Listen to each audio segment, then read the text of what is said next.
second night of a back-to-back for the Philadelphia 76ers after losing on Monday to the Portland Trailblazers. Now they get to face Anthony Edwards and the Minnesota Timberwolves in Minneapolis. That's your reward. Welcome to the PHLY Sixers pregame show on a Tuesday, presented by Bet365. Download the Bet365 app. Use code PHLY365 when you sign up. Whatever the moment, it's never ordinary at Bet365. Got the gang back together. It ain't Derek ordinary Bodner. around here. It sure is stinky. It is. Derek Bodner, Kyle Newbeck, Devon Givens, Bree, all of you in the chat. Great to see you as always. And yeah, it is stinky because the 21 and 39 Philadelphia 76ers are back at it tonight after losing, but playing some, okay basketball for a little bit there last night against Portland. And then things came back to reality for the basketball team, especially when Tyrese Maxey went down due to that back injury, and they lose their game. So, yes, despite snapping a 9-game losing streak, Quentin Grimes haven't come close to that. Haven't come close, but 4? Yeah. Quentin Grimes going for his 44, having a career night. It's been much of the same for this basketball team. And Derek, tonight, as we get ready for this one, the injuries are just piling up. Just now, you told us who's in, who's out, and of course, we'll talk about it with the starters and all who's in tonight. But one, of course, with Tyrese Maxey being out last night, Paul George missed his time because of the groin injury that he's suffering from. All day on the injury report, Justin Edwards, questionable. Paul George, questionable. Quentin Grimes, questionable. Kelly Oubre, probable. Kyle Newbeck, questionable. Kyle Newbeck, questionable. It's just been out last night for personal reasons. It's just been a number of injuries that, while the Embiid thing, that's settled. He's done for the year. We've been waiting for the others to just take the rest of the year off, mostly Paul George and Tyrese Maxey because of their 2 injuries apiece. These are just really starting to pile up, which leads us to the conversation that we had post-game. What are you guys doing?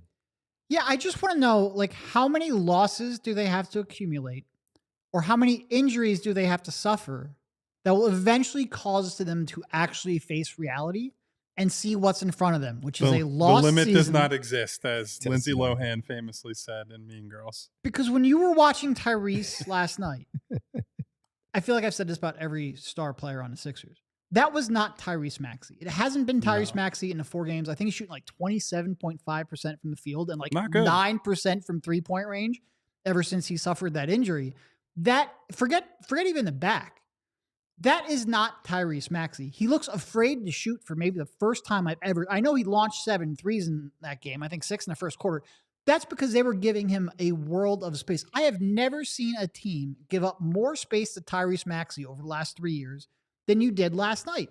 And if he can't, look, you can certainly make the case that he is still helping the team in part because all of your other options to run the point, which we'll get to here in a minute, are not good. And he gives you at least some semblance of creation. But what are we doing risking that guy's health by trotting out there and trying to climb up to only 15 games below 500 so you have a chance to sneak into a BS play-in spot? It's one thing to risk that with a sprained finger, which was clearly impacting him and which he hasn't recovered from.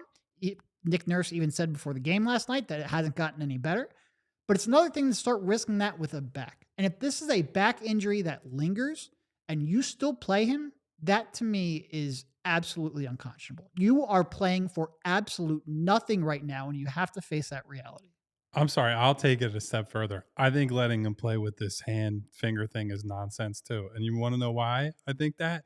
Because they've openly admitted he's had to change his shooting form and the way he grips a basketball to try to play. He's trying to release the ball with 3 fingers on the ball. That is absolutely ridiculous, right? And you would think, by the way, that an organization that has gone through as many shooting disasters as this team has would look at a guy with a hurt hand who's one of their shining stars, one of the only things that people are excited about now and moving forward at the moment, and say, hey, messing with your shot to try to win games when we're 21 and 39, probably not the right move. Somebody has to be smart enough to intervene and say, don't let this guy play hurt in any capacity. I don't care if actually, here's a segue because Andre Drummond played well last night. Andre Drummond had a toe issue that clearly impacted his ability to be a good basketball player for a long time.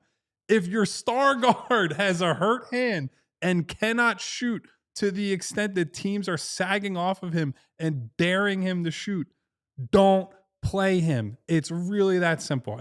But I do agree, Derek, that it goes to another level once it's the back, right? And we that's see something him that fall can on linger. it. That's something you Yes. can make worse. And as we saw or we've seen play out with Ben Simmons, not that Tyrese and Ben are similar in a lot of other ways, but like when Ben hurt his back, the domino effect that had on his career, where you lose a little bit of athleticism and then just a little bit more and a little bit more and a little bit more, and it's never quite right. Like, you don't mess around with back issues. So I'm not saying you need to say, hey, if doctors think this is a 1 week injury, that you say he's shut down for the year now for this, but every single precaution should be taken. And I don't understand why they are just kind of throwing guys out there what seems like haphazardly, right? Because it's one thing to say you get the initial eval and they say, oh, we think he can play on this. And then you get several games worth of evidence that this he is can't grip a basketball. severely Yes. holding him back. That's a great time to look in the mirror and say, hey, I guess he shouldn't be out there. Kyle, he's averaging in the last 2 games 5 points. 5 points. What are we watching And here, man? close to 40 minutes the other night? Not last night. The one on Saturday, he played close to 40 minutes of action. And you continue to throw. So last night after the game, if you guys go check out our YouTube page and you'll see our shorts and our videos and all, we did one last night after the game. And my main thing was you got to save him from himself because he's going to want to play. He's a competitor. He's a competitor. You need to be the ones, as Rich said last night, that have to be the adults in the room and say, no, you can't go out there this time. Adult. You have to sit down. You really have to sit down. And this is just flat out ridiculous. Now, look, he's out tonight. So for everybody who doesn't know, he's out tonight.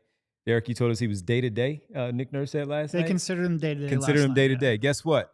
The rest of these days this week, he should not be playing for this basketball team. Day-to-day can mean as many days as you want it to mean. Exactly, right. So with that, you have the Boston Celtics. You're not going to beat them on Thursday. You might beat the Jazz on Sunday, but so what? The fact of the matter is, when you guys were at the game for the home games, Rich had asked me, at what point do you look at Maxey because of the finger shutting him down? Mm-hmm. I said, look, he should be sitting down, but if they're going to trot him out there, see how the rest of this week plays out, and then make that decision to just flat out shut him down. Well, guess what? He fell on his back last night. So you put him out there and you risk him picking up other injuries because he's compensating for things that he cannot do normally because of his hand. He's going to try to go to the basket and make a reverse layup. And while he can make one with his left hand, last night he tried to make it with his right hand. And when we were looking at the video, I said to him, damn, it looks like when he was falling, he didn't brace himself. Right. And partly when you have a bad hand, maybe I don't want to fall and brace myself. Interesting point you make there. And do something with that one. So that's the thing for me, man. It's just being smart about this going forward. All right, guys, you want to win these games? Cool. You guys stink this year. You're not going to win these games to get in there and make a difference. You're just not squinting hard enough. I'm not squinting hard enough. But we'll get to that another day. But yeah. This is just flat out ridiculous at this point for them to be looking at it this way with that guy dealing with what he's dealing with, 2 injuries now, Paul George 2 injuries, and it just doesn't make any sense. And look, I understand if the coaching staff, even if the front office, doesn't want to outright tank, right? They had obviously huge aspirations coming into the season. Even if deep down you don't believe that you can get in that 10 seed and contend, you at least want to make this season look like less of a disaster on your resume than it currently is looking like. Just don't be reckless about it. And this right now with Tyrese is reckless. It's just like he can't shoot a basketball. And I know in Philadelphia... By the way, one of his main strengths. Well, I was just going to say, I know in Philadelphia that's a pretty common occurrence for point guards, but not for Tyrese. He's different. That's a huge part of his game. If he can't grip a basketball, get him the heck out of the lineup. Yeah. We might need to call in an outside expert, Bree, on Look at that. John Taffer. John Taffer knows. You've been saying that for a Shut week. it down. Shut it down now. What are you doing? Thank you, Bree, for pulling that up. Shut it down now. And thank you, John Taffer, for the guest appearance. Unpaid, by the way. Friend of the show. And I will say this, Brian Knight says in the chat that right there about the medical staff, making a joke about, the medical staff. Medical staff is actually pretty good. And it's tough when you also have to get your orders from others of how things need to be. When guys say they can play and they seem like they can play, the others want to, as you pointed out, you want to go out there and save face as far as your job is concerned. But yeah, you got a 24-year-old all-star face of your franchise. The negligence, don't put him out there. It just doesn't need to happen. Doesn't need to happen. So. And I would say, we've talked about ownership on this show quite a bit, right? Where when we're doling out blame, like how much do you put on Josh Harris and how much do you put on Daryl, Nick, whoever? This is actually a situation where I do think ownership needs to look at what is happening and say, look, there are competing priorities here, right? On the one hand, you have the head coach and the GM who it's in their best interest more than likely to win as many games as possible between now and the end of the year, where the organization's best interest is losing, but also protecting your players and protecting the health, especially of somebody like Tyrese Maxey.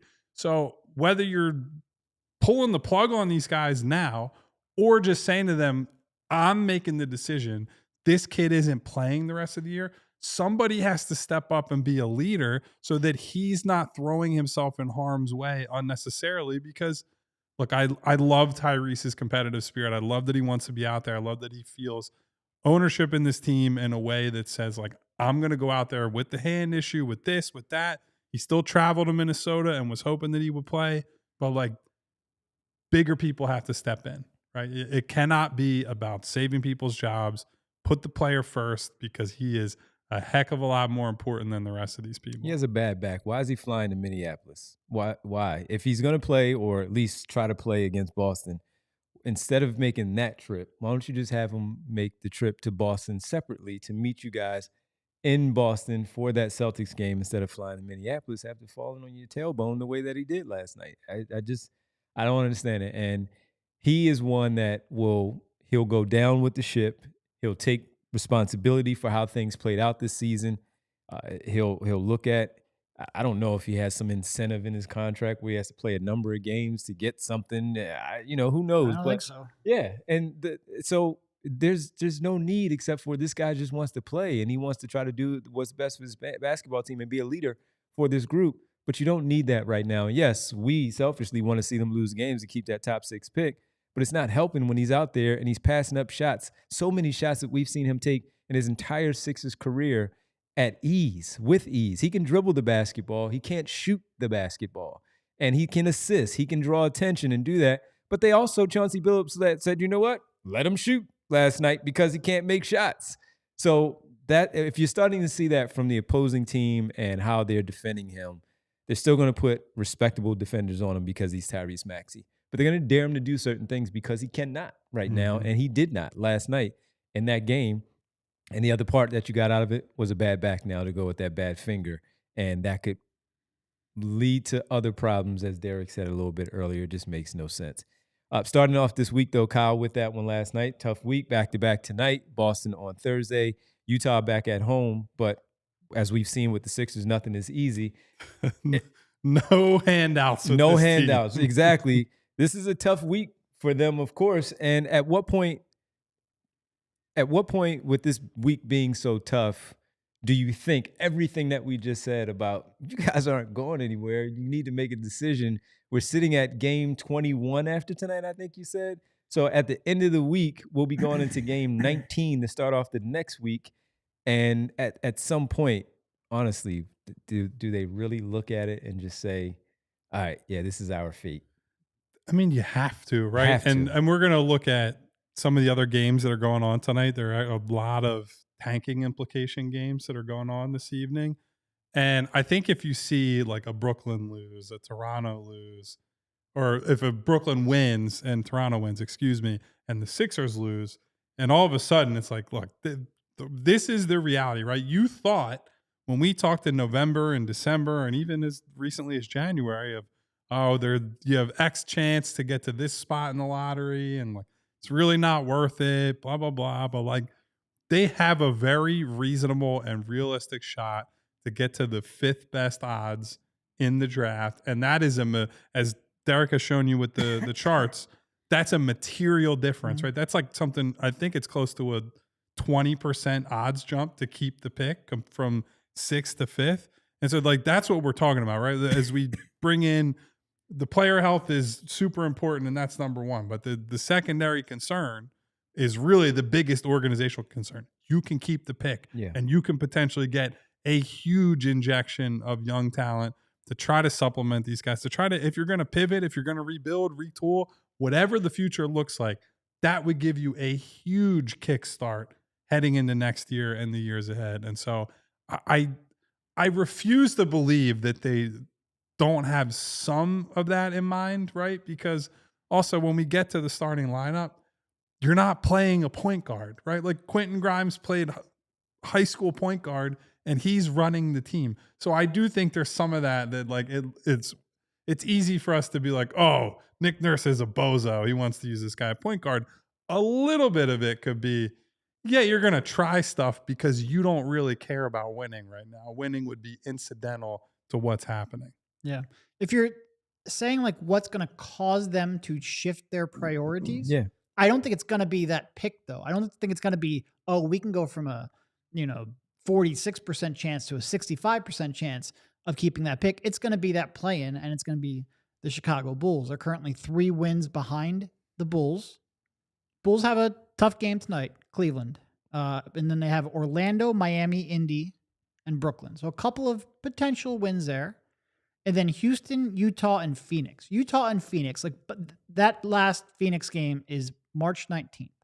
We need the Bulls to pick up maybe 3 wins over that stretch. If they can get 3 more wins with the way the Sixers are playing and the schedule the Sixers have coming up. I have a North Carolina Michael Jordan jersey somewhere in deep storage at my house. If the Bulls force the Sixers to tank, I will wear that on the show one day. But if we can get the March 19th where the Sixers are like 5 wins behind the Bulls, maybe then they can finally see reality and start actually being proactive and smart with some of these guys. They can't really believe that they're going to the playoffs and make noise. They shut down their best player, and that was the one hope that they had. I don't think it's about making noise. I think it's about dressing up the season like it's not a colossal failure and maybe keeping your job. The job part, of course, but the dressing up to it, we've all seen it. It's been slop all year long, and the dressing is not going to do much to it, except for internally, where, they think that. But outside, everyone has seen what has been happening. They've had to answer questions, for goodness sake, all season about what has happened at 10 games. When are you going to turn around? 20 games. When are you going to turn around?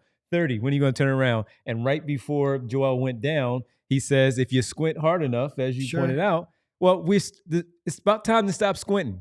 No more squinting. Look, just put the glasses on, see it very clearly, glasses on, and see exactly what it is. And look, you're getting a really good opportunity that you would not initially have as a playoff team. No, look, if they somehow capture, I'm going to use that term very loosely. Capture 10? If they somehow get that 10th seed, if they even somehow then win and end up playing against the Cleveland Cavaliers in the first round, none of us are going to sit here and be like, oh man, what a success. That really turned that season around. No, but will Josh Harris look at it, maybe look at the outside perception and look at that gate revenue for 2 playoff games and be a little calmer about the season? God, Josh Reinsdorf is what you're telling me, basically. He's getting ready for the NFL free agency right now. Come on, man. This is all so ridiculous. It's absurd. Yes, absolutely. Whole season is just such a sham, man. I know, man. And 21 and, what is it, 40, 39? 39. 39. 21 and 39 right now. And here we are. And we've said it so many times. Ain't no more small samples. That's 60 games, baby. Exactly. So the disbelief has been there all season long because it's just how in the world have they gotten to the spot that they're currently in? And yes, we know the injuries and all, but at some point, even as we sat here all season saying, you know what? Joel comes back at some point, it's going to make things a little bit better. All right, we don't work for the team, but we saw it. We've seen it. No more sample size. It's just not good. It's just not good. So it's what it is. just go ahead, sit Tyrese because of the 2 injuries. Paul George, 6 weeks, I think the initial recovery time for that torn tendon in his pinky. That's 6 weeks right there. What are you doing? I mean, really, what are you doing? Yes, you guys talk about all of the things that you feel like that are just going to make a difference with the 2 playoff games and the gate and all that stuff. Come on, man. We see it for what it is. No more squinting. Stop. No more squinting. Disgraceful. No Absolutely more. disgraceful. Nah, especially when Tyrese is now out there just getting banged up. And then when they do finally shut him down, we're all going to look at each other and say, see? Should have did that 7 games ago. And here we are. All right, let's get to the starters because they are, in fact, out. Bree has the starters. Drummond coming off a double-double last night. He was the player of the game. Looked pretty good. Player of the game. Pretty good. last This is the night. best game of the I season. give him credit. Yeah. Yabusele back at the 4 with Paul George back in the lineup to round out the front court. Kelly Oubre back in the lineup in the backcourt with Quentin Grimes in place of Tyrese Maxey. This is now your 38th different starting lineup of the season for the Philadelphia 76ers with this new group that they have there. 38. Wonderful. I love looking at new stuff all the time, right? It's variety is the spice of life, as they say. Right? I mean, look, one of the real, like, if we're going to take anything away from the season, it's about evaluation, right? And there's nobody that we're looking to evaluate more than Quentin Grimes. He, I think, had a really good passing game last night. Mm-hmm. It was one of the things that really stood out. Do I necessarily love him as a point guard? No. But getting a little bit of a run here to at least see if, like, you can go to him in a pinch, at least we can take something from this game. Now, look, is him playing next to, like Kelly in the backcourt, and Drummond at center? Like, that's a lot of non-shooting there for a point or for a guy who doesn't really run a lot of point at this stage of his career. Not a perfect situation, but at least we can take something from that, I guess. I don't know. Well, yeah, we get to see him. We wanted to see him all season anyway, so that's cool. He'll maybe raise his value a little bit and make everybody sweat this offseason and see what that looks like. But yeah, it's good to see him out there, see him in a dual role as a point guard and a shooting guard to see what he has as a guy who can play both positions. But yeah, that's really what you're looking at from him in this spot out there because Paul George can't dribble. So Andre Drummond is not going to dribble when he does. He'll try, though. He'll star try. guard It's an can't adventure. shoot. Star wing can't dribble. Star center can't stay on the floor. But besides that, great season. Great season. Yeah. So 38th different starting lineup. You do get to evaluate Quentin Grimes. He's played really well. It's looked pretty good. You even have Dallas with all the mess going on there. People were ticked off about what did we even trade Caleb Martin for, especially with Quentin Grimes dropping 44s and 30s in the Sixers lineup. So there's that. By the way, tough one for Kyrie Irving and the Dallas Mavericks. Yeah. This season is just the last 3 weeks. Mavs fan, it's hard to say this, Last like to have 3 sympathy weeks. for any other For- fan base right now when the Goodness Sixers fans are getting gracious. just kicked in the head over and over Golly. again. But oh my God. No, but Mavs fans are getting well, pummeled. because the Mavs traded a generational 25-year-old talent so they could try to presumably win in the next 3 years, and you're just striking one of them off. And I will say, ALLCITY is in Chicago, Phoenix, Philly, and Dallas. If we expand to your city, run. It's clearly us. Those damn Denver people are trying to ruin everyone else's fun. Oh, Bree, man. can we pull up the graphic of who else is playing tonight? Look at that. We're on tank watch, baby. So a couple of these games are ongoing as we speak. I believe Look at that. Josh Raptors- Giddey. Triple-double Magic is on currently, if I remember correctly. And I believe Bulls Cavs probably as well. I'm trying to scroll through. Yeah. The Raptors are currently losing to the Magic 38-33. Oh, actually, no, that's the only one that's on, it looks like. I tweeted out all the times this morning. No, I didn't. Yeah, Cavs Bulls, I believe, will be starting as soon as the Sixers game starts. 8:30 start for Spurs Nets, and then 10:30 for Pels Lakers. If you are up on the West Coast, so we will be keeping an eye on all those games and their We should results. expand to Boston. Wow. I always want to sabotage them. Have you guys seen the They're like trying to wish cast the AJ Brown trade to the Patriots. What is going on with that? Come on, bro. What is going on Get with that? serious. Come on, You y'all. guys haven't had a good receiver since Randy Moss. Oh, get out of my face. I even saw another national guy who said, yeah, if I were the Eagles, I would move on from AJ Brown. Why? For what? Listen, 'cause I he love reads a book on the Devontae. You know what sideline? else I love? Having AJ Brown with him. Yeah, go get one of those other guys. Go get Devontae Adams or somebody else, because that's the AJ Brown piece is clearly not happening. So you should just stop wish casting. But yeah, some fun games to check out other than the Philadelphia 76ers. Tank watch as we peek. The Nets game is winnable, and the Raptors game is winnable. I think I would not put much hope in the Bulls beating the Cavs or the Pelicans beating the Lakers. Yeah. Lakers are playing really, really well right now. How high have they jumped to number 2 now? Yeah, I think. Yeah. I didn't want to say firmly because I think 2 through like 4 or 5, I think is pretty tight in the West. Mm-hmm. Yeah, like the Lakers have 38 wins. The Nuggets actually have more wins. They have more losses. Grizzlies are 38-23. Rockets are 37-24. So that 2 through 5 is pretty jumbled. Now, the Thunder are 50-11. So they are first by a mile. They have just been killing people. Pretty sure we had that prediction right. It's the Hey, only listen. prediction we had right, I think. But Bruce said we didn't Jimmy get was our, traded. our End of the bold season. ones were Yeah. not great, but our like just normal whoa. predictions were pretty good. I predicted Jimmy traded.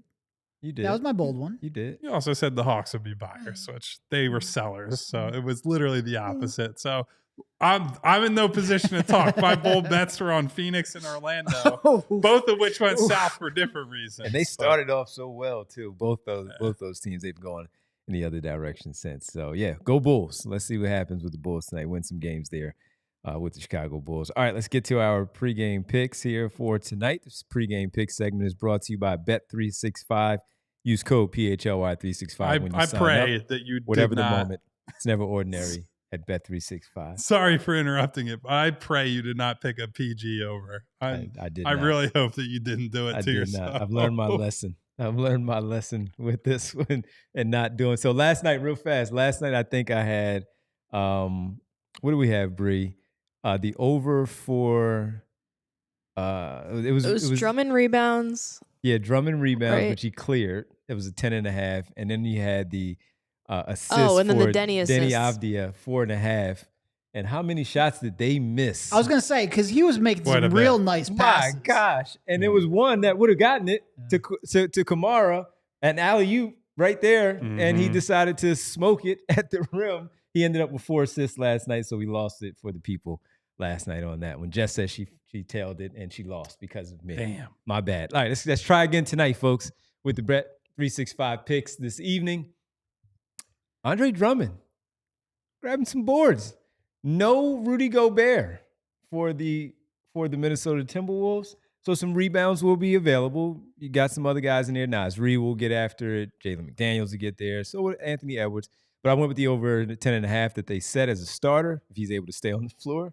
10.5 boards. And Anthony Edwards to just do Anthony Edwards stuff and go over on the 28.5. That's a plus 240 at Bet365. So if you are willing to tail that one, go for it right there at Bet365. Use code PHLY365 when you sign up, whatever the moment.